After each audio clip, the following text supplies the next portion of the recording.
सुन त आज तिमीलाई भेट्नलाई चाहिँ आशा दिदी आउनुहुन्छ होला।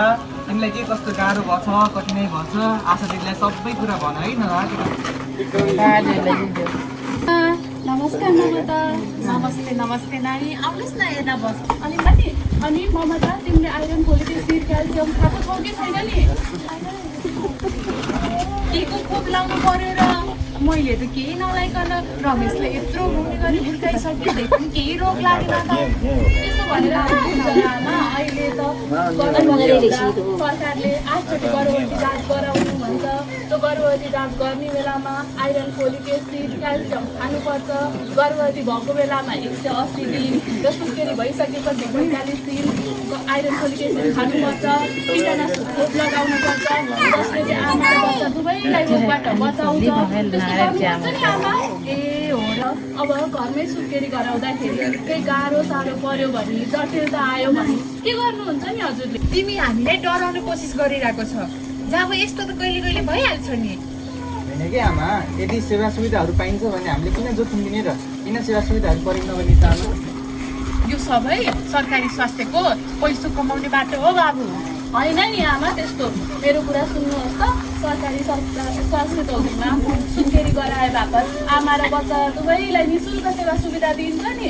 अनि केही जटिलता केही गाह्रो साह्रो पर्यो भने त्यहाँ उपचार गरिन्छ। आमा र बच्चा दुवैको स्वास्थ्य जाँच गरिन्छ। अनि सुत्केरी भइसकेको 24 घन्टासम्म राख्नुपर्छ नि केही गाह्रो पर्यो भने। अरू के सेवा सुविधा पाइन्छ त? सुत्केरी भएको 1 घन्टाभित्र स्थानान्तरण गराउनु पर्छ र सरकारी स्वास्थ्य संस्थामा सुत्केरी गराए बापत यातायात खर्च रु 3000 दिन्छ। अनि गर्भवती जाँच गराए बापत 800 दिन्छ। ओहो आशा नानी, मलाई त केही थाहा थिएन त। तिमीले हाम्रो आँखा खोलिदियो आशा नानी। त्यसले त मातृ तथा शिशुलाई लक्षित गरेर कति धेरै कार्यक्रम चलाइरहेको छ। जस्तै सुरक्षित मातृ शिशु कार्यक्रम, न्यानो झोला कार्यक्रम, जसमा चाहिँ आमा र बच्चा दुवैलाई न्यानो कपडाहरू उपलब्ध गराइन्छ। कार्यक्रमहरू चलाइरहेको छ नि। ओहो बाबु, मलाई त केही थाहा थिएन। अब हामीले ममता बुहारीलाई पनि सरकारी स्वास्थ्यमा सुत्केरी गराउन लैजानुपर्छ त बाबु।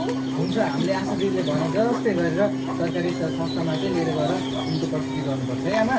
हुन्छ बाबु, हुन्छ बुहारी, हुन्छ। धन्यवाद दिदी, हजुरले चाहिँ हामीलाई यति धेरै जानकारीहरू दिनुभयो। अब हामीले चाहिँ ममता दिन्छौँ नि दिदी। अब सुत्केरी गराउन स्वास्थ्य संस्थै लिएर आऊ है ममतालाई। नमस्कार।